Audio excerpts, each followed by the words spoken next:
Hai, hello everyone. Assalamualaikum, salam hormat. Apa khabar? Nama saya Azri dan saya merupakan trainer daripada Haier Malaysia.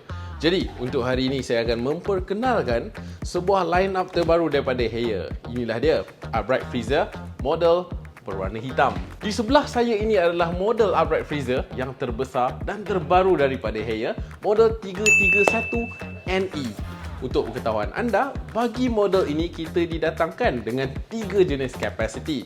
Yang pertama adalah 168 liter, 250 liter dan ini yang terbesar, 331 liter.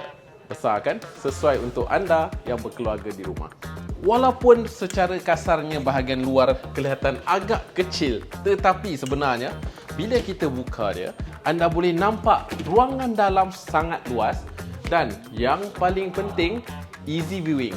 Bila saya buka, saya dah boleh tengok sekilas ikan di air, dah tahu jantan betina. Sekali buka peti ais, dah tahu apa yang ada. Jadi, apakah kebaikan upright freezer? Kenapa upright freezer perlu menjadi freezer di rumah anda? Pertama, rupa bentuknya yang cantik. Berwarna hitam, flat, elegant dan kelihatan sangat premium untuk dapur rumah anda. Selain daripada itu, upright freezer daripada Haier didatangkan dengan teknologi total no frost, frost-free cooling, di mana anda tidak lagi perlu berhadapan dengan masalah frost. Ada tahu apa itu frost? Frost adalah build up ice di dalam freezer anda. Jika freezer anda mempunyai frost, ini akan mengganggu freshness dan juga akan membuatkan temperature di dalam freezer anda tidak stabil dan ini akan menjejaskan makanan yang anda simpan. Oleh yang demikian, untuk menjaga jangka hayat barangan sejuk beku anda, gunalah freezer Haier. Frost free cooling, tahan lagi lama. Anda dengar tu? Model ini juga dilengkapi dengan door alarm. Sekiranya pintu freezer anda tidak tertutup rapat, freezer ini akan mengeluarkan alarm. Selain daripada itu, mari saya tunjukkan apa yang ada di dalam upright freezer Haier ni. Kalau anda dapat lihat, di bahagian sini kita mempunyai dua large box yang bersaiz sekitar 270mm. Kotak yang besar, space yang lebih untuk anda menyimpan barangan-barangan sejuk beku anda. Selain daripada itu, model ini dilengkapi dengan teknologi 90 degree auto hold. Lihat pintu ini. Bila saya buka dia dan tinggalkan pada degree 90 darjah, ia akan kekal begini.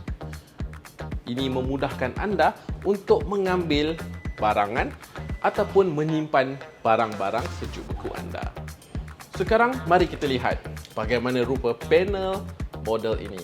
Ia dilengkapi dengan LED panel di mana lebih mudah untuk anda mengawal temperature dengan lebih tepat. Itu sahaja. Belum, kami Haier memberikan kemudahan itu, moto kami. Jadi, untuk pengetahuan anda, model ini juga kita boleh convert dia. Convert kepada apa? Kita boleh jadikan dia sebagai freezer atau sebagai extra fridge untuk anda.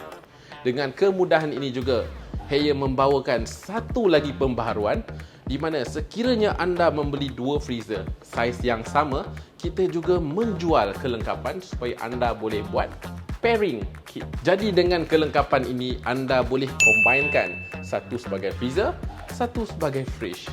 Mudah kan? Semestinya model ini dilengkapi dengan warranty general selama 2 tahun dan juga kompresor selama 10 tahun. Jadi itu sahaja penerangan daripada saya untuk hari ini kepada anda semua. Jadi saya harap anda boleh faham pada penerangan saya pada kali ini. Oleh itu kita jumpa lagi di masa hadapan. Okay? Next video. Bye-bye.